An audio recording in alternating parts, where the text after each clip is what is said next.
Hello and welcome. It's 10 a.m. on Thursday, the 24th of July. You're tuned into our mid-morning newscast here on ARIRANG TV. I'm Mark Broom, and let's take a look at what's making the headlines. Around 50 people have been killed in a plane crash in Taiwan. Reports say the flight came down in a storm after an aborted landing. The Korean economy grows over 0.5% in the second quarter from 3 months earlier on strong exports, but sluggish consumption limits growth. Plus, the Human Rights Council votes to launch an international inquiry into claims Israel has committed war crimes in its offensive against Hamas in Gaza, in which hundreds of Palestinian civilians have been killed in 2 weeks. But our top story this morning, there's been yet another airplane crash, this time in Taiwan. A Trans-Asia Airways plane was on its second landing attempt amid terrible weather conditions when it smashed into the ground. Dozens of people were killed, but more than 10 passengers survived the crash. Park Ji-won reports. A Taiwanese passenger plane crashed Wednesday evening local time, killing 47 and injuring 11 others on board amid stormy weather as it attempted to make an emergency landing at Magong Airport on Penghu Island. The Trans-Asia Airways turboprop was flying from Taiwan's southwestern Kaohsiung International Airport to Penghu Island off the west coast, carrying 54 passengers and 4 flight crew. Struggling to cope with bad weather conditions brought on by Typhoon Matmo, the plane failed at the emergency landing and crashed near the runway. The Taiwanese government says 11 passengers survived the crash and have been taken to hospital. Apart from the people who were sent to the hospitals, the remaining people probably died. The fire department just told me that, but we still have to verify the details. I hope there won't be too many casualties. The president of Trans-Asia Airways expressed his deep sorrow over the accident. I solemnly apologize to everyone. I'll apologize for this unfortunate event. The crashed plane had been in service for 13 years, and the pilot had more than 20 years of experience and about 23,000 flying hours. Taiwan's Aviation Safety Council is investigating whether the weather conditions or human error caused the accident. Park Ji-won, ARIRANG News. Now back here in Korea, the government has confirmed the first case of foot and mouth disease in Korea in well over 3 years. Local government officials from Gyeongsangbuk-do Province say a pig at a farm in the region was confirmed to have contracted the disease after displaying symptoms. Hundreds of pigs at the farm, but not all of them, will be culled on this Thursday morning as a precautionary measure. Local and central governments will also strengthen quarantine measures to prevent the spread of the disease. This latest case comes at a really bad time for Korea, as the country has been looking to boost its pork exports. Now, it turns out that Korea's most wanted man, the fugitive Sewol-ho ferry owner Yoo Byung-an, whose heavily decomposed body was found in an orchard last month, had evaded arrest by hiding behind an upstairs wall of a wooden cabin with suitcases of cash at hand. Prosecutors also say they found these 2 suitcases in that cabin containing more than $900,000 in cash. You can see some of it there. But prosecutors are assuming he carried some $1.9 million at the time. They're not sure where that extra money has gone yet. Local police are conducting further investigations into 3 places in Suncheon, Jeollanam-do Province. This is where the fugitive tycoon was believed to have been hiding all those weeks. The house is about 2.5 kilometers away from where Yu's badly decomposed body was found, all the way back on June 12th. And in the latest news on this, the National Forensic Service says it will reveal Yu's final autopsy results on Friday. Now, today marks a very solemn anniversary here in Korea because it's 100 days since the Sewol-ho ferry capsized and sank off Korea's southwestern coast, leaving 304 people dead or missing. More than 80% of the victims were high school students, just teenagers, on their way for a field trip to Korea's southern Jeju Island. Confused by the crew's misleading instructions, only 75 of the 325 students aboard that ferry survived. In this special report, our Song Ji-sun tells us how they've been coping. The road to recovery for the 75 surviving students of the Seoul ferry tragedy continues. After the disaster on April 16th, the students were treated at the same hospital and have been going through group therapy sessions together since. And 1 month ago, on June 25th, they returned to classes at Tanwon High School. Before the tragedy, the class of 2016 was made up of 10 different classes, which has now been reduced to 4. They now study in makeshift classrooms that were originally used as music or art rooms. The homerooms they used before April 16th have been left intact, preserved to honor the memories of those that perished. Their curriculum is different as well. Therapy sessions are held throughout the week, and 10 counselors are available on campus to help the students if and when they need it. To ensure privacy, media outlets are banned from filming the students or their classes. We do not want any more attention from the public or media. Please refrain from filming or interviewing us. But some are speaking out, urging people to remember their friends and to put pressure on the government to carry out a thorough investigation of the disaster. Please do not forget April 16, 2014, the moment you forget about the Seoul ferry disaster. That's when our futures vanish. While the junior class at Tanwon High School was the most affected by the tragedy, it's touched the lives of everyone there. For senior students prepping for college, it's been hard to study. To provide support, the National Assembly's Educational Committee approved a bill last week that expands the quota for college admissions for those affected by the disaster. Some 500 Tanwon High School seniors and the siblings of the victims will be eligible. Song Ji-sun, ARIRANG News. Now, senior officials from Seoul and Tokyo have been discussing ways to end their long-running diplomatic feud over Japan's wartime sexual enslavement of women, many of them Korean. But while these talks were taking place in Seoul on Wednesday, a very high-ranking Japanese official in Tokyo said the Japanese government had no plans at all to seek new measures to resolve the issue. Our Hwang Sang-hee reports. South Korea and Japan resumed talks in Seoul on Wednesday on the Japanese military's wartime sexual enslavement of Korean women. The monthly meeting was put on hold in June when Tokyo went back and reviewed its 1993 Kono statement, which apologized to the so-called comfort women.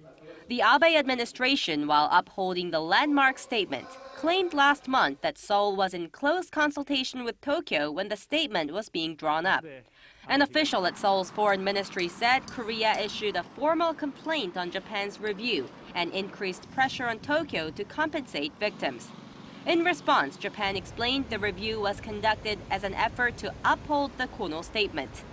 Around 200,000 women, mostly Korean, were forced to serve the Japanese military in the early 20th century. But killing any anticipation for concrete progress between the two neighbors, Chief Cabinet Secretary Yoshihide Suga expressed regret over Seoul's reaction. During a press briefing Wednesday, Suga said the review was conducted in an objective manner by experts. Suga added Japan has no plans for new measures to solve the comfort women issue. Hwang Sang-hee, ARIRANG News. Now, in a very significant step militarily, defense-wise at least, the South Korean and Chinese governments have agreed to set up a hotline between their defense chiefs to improve military cooperation between the two nations. During talks in Beijing on Wednesday, South Korea's Vice Defense Minister Baek Seung-ju and China's Army Deputy Chief of Staff Wang Guanjung said the hotline would be up and running by the end of this year. Once the hotline is operational, the South Korean military and the defense chief expects to have better and faster communications with China, specifically on North Korean issues. Up until now, South Korea only shared a high-level military hotline with the US. that a team of South Korea... Get connected to Korea and the world. Join us every weekday for the latest developments out of Korea, Asia, and beyond.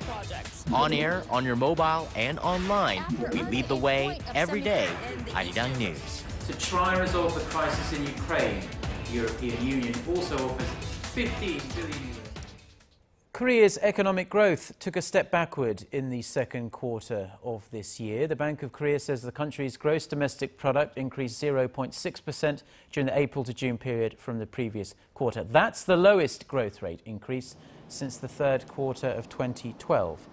Exports continued their upward trend, growing 1.9% from the previous quarter. However, domestic consumption dropped 0.3%, this largely due to April's ferry disaster. Now, staying on the same track, and Korea's new economic team, led by the new finance minister, Choi Kyung-hwan, has laid out how it plans to breathe life into the sputtering Korean economy. The focus is on cutting the nation free from this period of low growth by running an expansionary fiscal policy and balancing the divide between corporate and household income. Hwang Jie reports. Korea's new economic team is all geared up to shake the country out of its low-growth rut. The finance ministry said Thursday that the government will seek aggressive fiscal policies that will boost spending by some 12 trillion won, or roughly $11 billion in the second half of this year. That's equivalent to nearly 1% of Korea's GDP. The extra funds will be used to support homebuyers, small and medium-sized businesses, and tourism, and improve the distribution of agricultural products. The government will also set aside around $25 billion in loans and funds to promote corporate activities. The ministry said it will seek an expansionary fiscal policy even at the risk of running a short-term fiscal deficit. The government also cited the nation's relatively healthy fiscal situation. Korea's debt-to-GDP ratio stood at under 34% last year, far lower than the OECD average of over 110%. The ministry also laid out plans to boost domestic demand by providing tax incentives to companies that raise wages. It also plans to tax companies that shy away from investment, wage increases, or dividend payments in favor of hanging onto excessive cash reserves.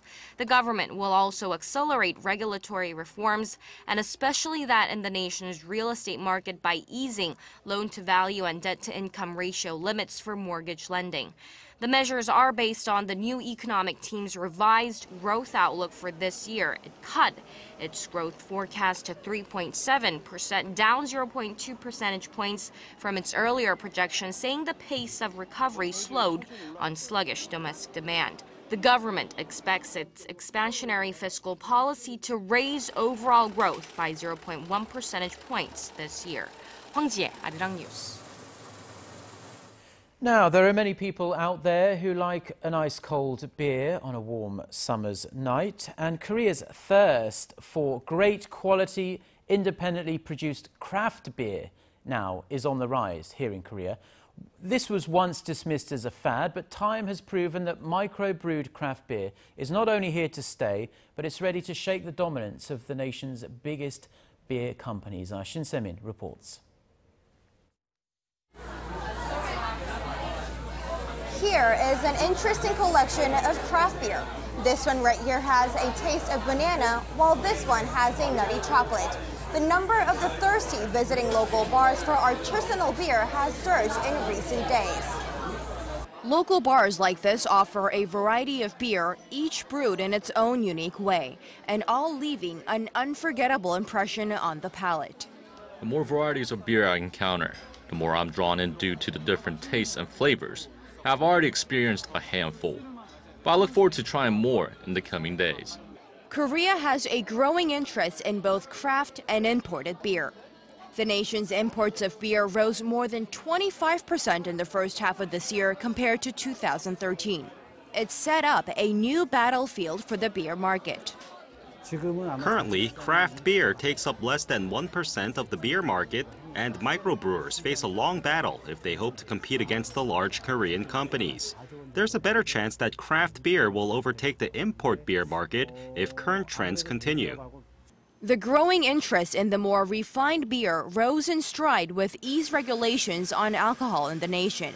The taxation on microbrewers has shrunk by 20%, and distribution was recently allowed outside of the microbreweries, which has opened up more markets like local bars and even supermarkets. But some aren't completely satisfied. They don't go far enough. The already eased rules allow microbrewers to produce more, but we are still limited in how much business we can do. While there is still more to be done to level the playing field for these smaller craft beer makers, recent months have shown that Koreans are willing to spend a little extra for a little something different. Shin Se-min, ARIRANG News.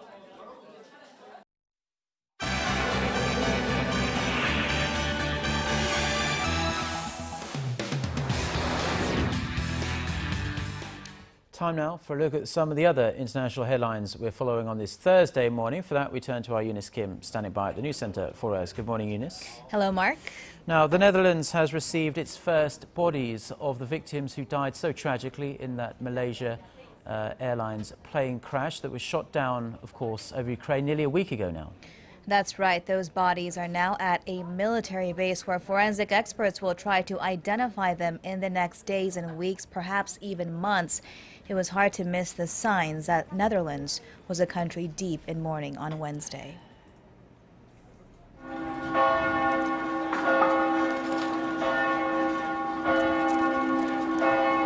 Churches around the country rang their bells for 5 minutes before the planes carrying the bodies landed. Flags were flown at half-staff and a moment of silence observed for the 298 victims, nearly 200 of whom were Dutch. At Eindhoven Air Base, a hero's welcome was observed as Prime Minister Mark Rutte, members of the Dutch royal family, and hundreds of victims' relatives watched the wooden coffins one by one being placed into waiting hearses. A military police escort traveled with the fleet to the city of Hilversum, where forensic experts were on standby to begin the long process of identifying the remains. It was a solemn and emotional procession as rows of people came out to pay their respects and mourn their untimely death. Meanwhile, in eastern Ukraine, pro-Russian rebels were undeterred by the global outrage and mourning as they shot down 2 Ukrainian Air Force jets. Kiev's defense ministry said the planes were hit by missiles fired from the Russian side of the border at an area about 30 kilometers south of the Malaysia jetliner crash site. A website of the separatist group Donetsk People's Republic said one of the pilots was killed and the other being tracked by rebel fighters. The latest strike is renewing questions about Russia's involvement in rebel training and weapons support. The U.S. has said that Russia created the conditions for the downing of Flight 17. The United Nations Human Rights Council said it will investigate whether Israel's latest offensive on Gaza amounts to war crimes. The UN High Commissioner for Human Rights, Navi Pillay, in Geneva said Israel has done not enough to protect civilians as hundreds of non-combatant Palestinians have been killed in the past 2 weeks. She said there is a strong possibility that Israel is violating international law, citing the razing of homes and the killing of children. Pillay also condemned Hamas and other armed Palestinian groups for their indiscriminate attacks on Israel. Meanwhile, U.S. Secretary of State John Kerry from Jerusalem announced signs of limited progress in ceasefire talks as Hamas leaders underlined one absolute condition, the lifting of Egyptian-Israeli blockades of the Gaza Strip. And finally, some business news. The International Monetary Fund has cut the U.S. economic growth rate to 1.7%, down from an earlier predicted growth of 2%. It is the second lowered forecast this year so far. The IMF characterized this year's prospect of growth disappointing, citing the contraction at the start of the year, adding that the economy is likely to pick up next year. It also called for measures to help the poor, suggesting a minimum wage boost and tax credit expansion.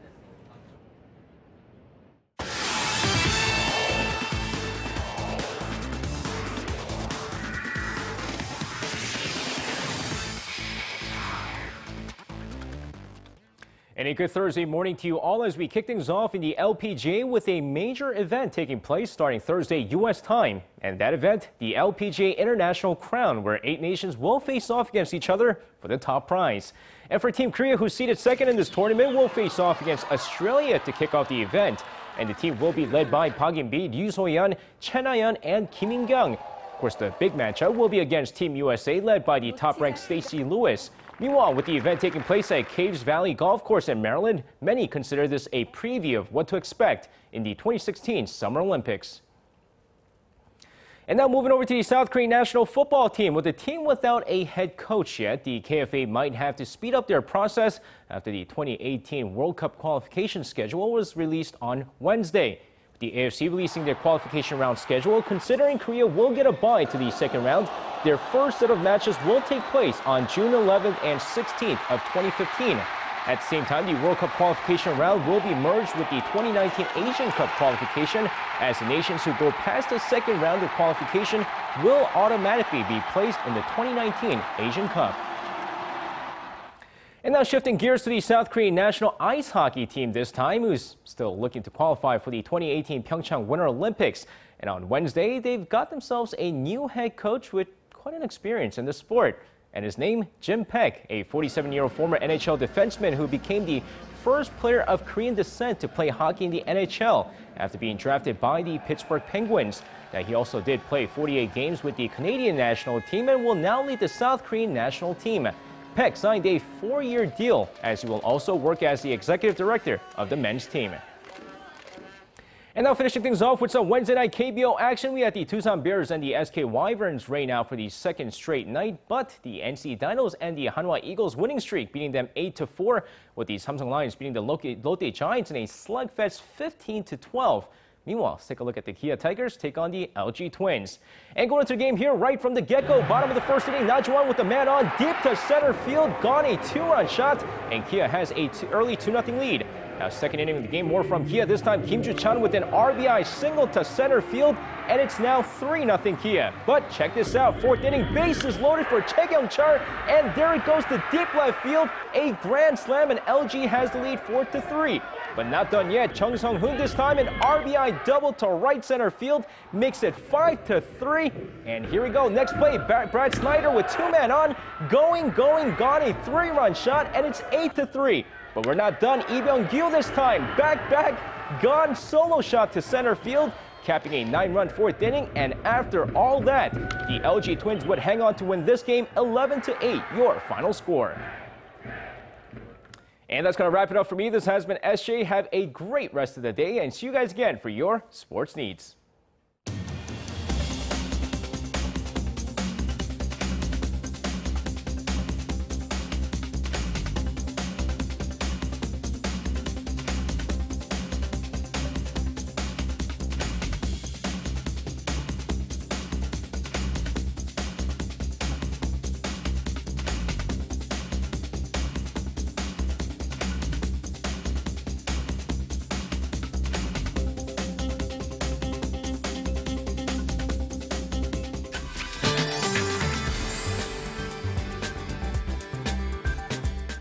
Good morning. Rainfall is tapering off here in Seoul, but some areas up north is still receiving heavy monsoon shower as the heavy rain advisory is still in place for Incheon and Gyeongsangbuk-do Province, or Bucheon, that is. And for the upper areas, it's forecast to stop raining this afternoon, but till then, between 10 to 40 more millimeters of precipitation is expected. And also, the southern regions should see showers from the afternoon till the evening hours. So the whole nation is expected to receive monsoon rain today, but people down south will not get much relief from the heat today, as the heat wave advisory is still in place for many regions down south. But the upper regions should have temperatures similar to yesterday. So let's take a closer look at those numbers. The high in Seoul will rise to 28, while Daegu will climb to 34. Gwangju and Busan will have a daily highs of 29 and 30 respectively. Now for other regions, it looks like Jeju Island and Daejeon and Dokdo should all see highs of 30. Well, we're expecting the monsoon rain till Saturday. It could rain heavily on and off, mostly heavy overnight. So you might want to take the weather into account and plan ahead for upcoming weekend. Well, drive carefully in the rain today and have a wonderful rest of the day. Thank you very much, Jion. You have a wonderful day as well. And that's all we have for now. We'll be back with our next newscast at noon Korea time. Until then, goodbye.